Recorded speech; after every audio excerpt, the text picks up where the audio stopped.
So I've briefly referenced in the past that I use my writing as a way to help me process through my own personal worries and traumas, but I've had some questions about how this exactly works. So I figured today I'd talk about this in a little bit more depth. Let's get started.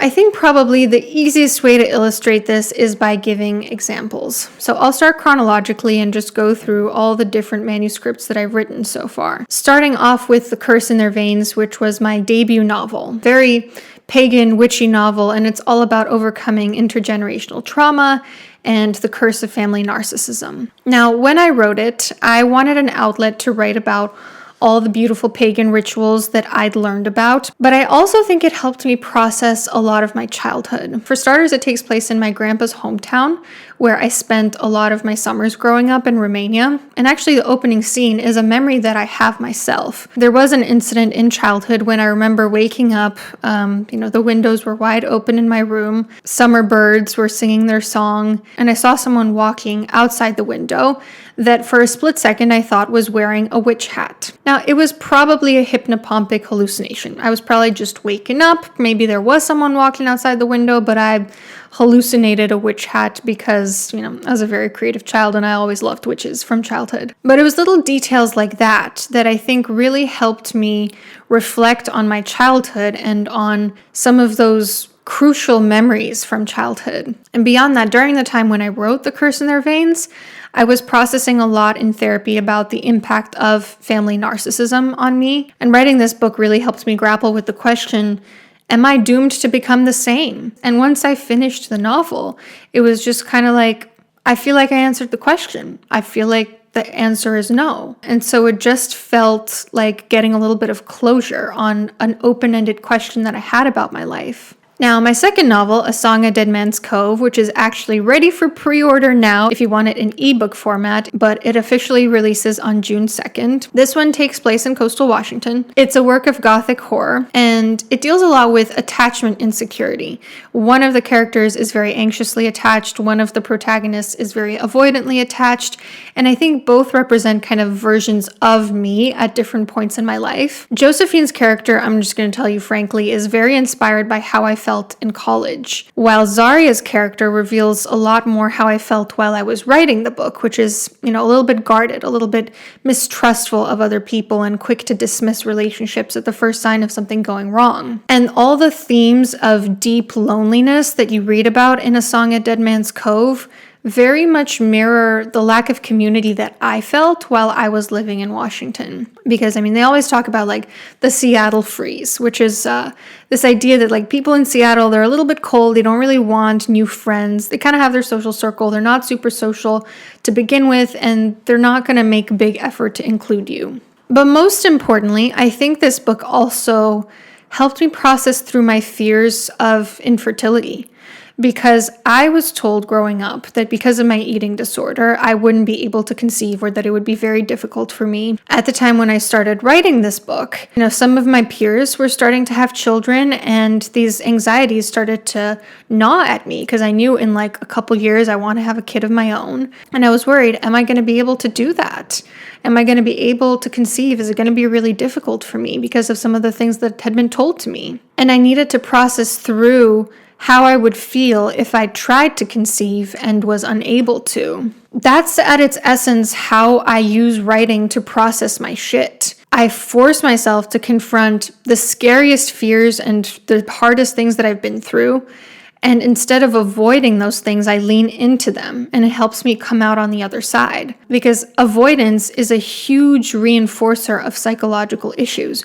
We think that by running away from our problems and our complexes and our worries, that we're going to end up better off, but actually it makes things so much worse. And so if you're able to use artwork to lean into those things that you want to run away from, that can be extremely therapeutic. Now, the novel that I'll be publishing later this year is called The Splintered Parts. And this is a work of psychological thriller/horror. It kind of bridges the two.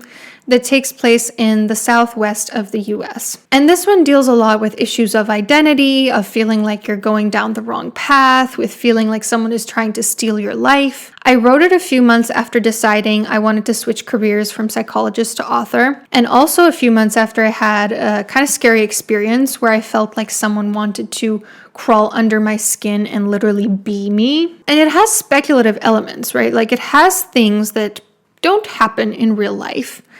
And yet, on a metaphorical level, this book is exactly what happened to me the year that I wrote it. That's the part that I really love about writing fiction is I love making the characters' experiences feel exactly the way I felt going through an experience, while at the same time fictionalizing it and adding fantastical elements that obviously would never happen in real life, because then it just feels like a huge metaphor. And then it's like, yeah, I've never lived in Arizona and experienced the particular concern that this protagonist is going through, but the novel at the same time speaks to exactly the type of psychological issues that I was working through while I wrote it. And the reason why it takes place in the Southwest is actually because I started writing this book after a trip to Las Vegas for Valentine's Day. And the setting of Las Vegas really spoke to me. I mean, it was a fun trip, but Las Vegas feels very artificial, very filled with depravity, which I thought was a good parallel for the protagonist's feelings of inauthenticity that she was grappling with in the novel.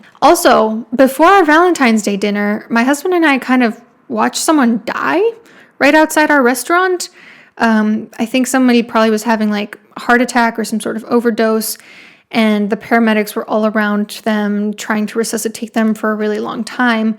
And I don't think that they managed to, but you can imagine we were both kind of just like shaken the whole Valentine's Day dinner. And so there's actually a scene in the Splintered Parts that is inspired by that experience a little bit. Now, the book that I'll be publishing after that is titled The Countess of Saint-Germain, and this is another Gothic horror novel that takes place in 18th century Europe. It's about a woman who desperately wants to keep her unborn child safe after experiencing a traumatic stillbirth, so she turns to a mysterious foreigner who calls himself the Count of Saint-Germain. And it takes place during a very politically turbulent time when tensions are rising, cemeteries are overflowing, the atmosphere is getting increasingly dark. So although A Song at Dead Man's Cove helped me process my fear of infertility, I still had fears of miscarriage because of people in my personal life who had experienced miscarriages of their own. One person in particular experienced a miscarriage a week before their due date, and that always stuck with me for years, and it terrified me.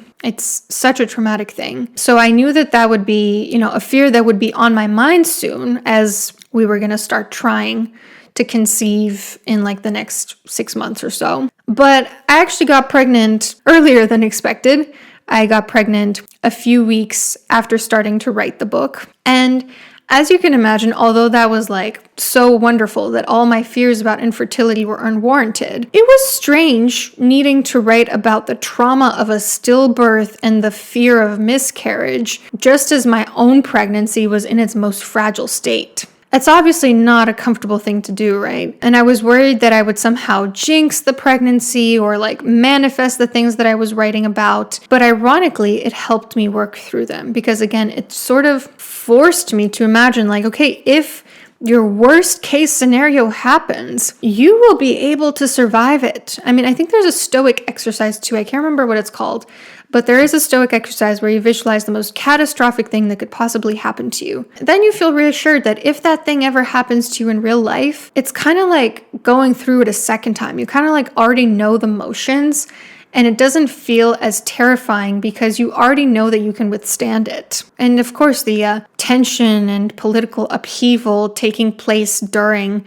18th century Europe is meant to be a metaphor for how I kind of feel in our modern times, where I do feel tensions rising. I do feel like something dark is coming. I hope I'm wrong, but that is how I feel. And so that's also part of why I chose the setting that I did. And then I haven't spoken about this book at all yet, but the next book after that is going to be The Witch Retreat. And this is another work of psychological horror / thriller. It's about an obsessive compulsive overachiever who buys a ticket to a witch influencer's retreat in Tuscany after she experiences kind of like a nervous breakdown because work is so overwhelming. But when she gets there, one of the guests just right off the bat decides that she hates her and starts scapegoating her and alienating her from the group. So the protagonist turns to the god Bacchus for help. I've spoken frankly before about how I do have some obsessive-compulsive tendencies. I've never been diagnosed with OCD. My therapist doesn't think I have the full-blown disorder, just that, in times of crisis, it tends to flare up. So there was something really cathartic about putting my insanely exhausting inner monologue into words with this novel. This was kind of a strange novel for me to write, very different from my others in the sense that it was very, very internal. You really get the sense of what it's like being in the head of someone who has OCD. And I think this novel really represented the part of me that took over in 2021 during the pandemic when I felt really out of control. I had just had, a really painful friendship breakup that resulted in an entire branch of my social support being chopped off. I couldn't even drink or eat alcohol without feeling guilty because my eating disorder and my obsessive compulsiveness was so intense. And I guess 4 years later, after experiencing that time in my life, I decided I want to process through it in writing. And so I wrote a book that helped me do that. It was kind of I've solved this issue and this issue and this issue, and now I think I'm ready to turn to, what was going on for me 4 years ago, who I was back then. So I guess to answer the question, how do you use art forms like writing to process through your psychological issues? Make art about the thing that most terrifies you, the thing that you most feel the urge to run away from. Lean into it rather than avoiding it. What is the most catastrophic, worst case scenario that you can possibly imagine? Put your characters through it and vicariously process how you'd cope if you were in their situation. Because by seeing how your characters move through it, you realize that you could also move through it if need be. Also, process different parts of yourself in your characters. 2021 Anna was this most recent protagonist that I wrote. College Anna was Josephine's character. Anna in Seattle was Zarya's character. And obviously fictionalize it, switch it up. Don't just write yourself in every character, really make these distinct characters, but really hit at parts of yourself that you can identify psychologically. And use metaphor to basically make the book feel exactly how you felt or exactly how you would feel if this thing that you're worried about were to happen. The details can and maybe should be fictionalized, they can be fantastical, they can be speculative, but the feeling should be the same. You should really tap into what it felt like or what it could feel like for you, because that's insanely therapeutic. And lastly, I think it's just this idea of getting closure on a question that you have about your life. What is the most important question that you have about your life at this moment? Is it, what if I'm infertile? Is it, am I doomed to become like my forefathers? How can I overcome my obsessive compulsive tendencies? Pose that open-ended question and then make your characters go through it. And at the end of it, I promise it will feel a little bit like closure. It will feel a little bit like, okay, now I know the answer to that question.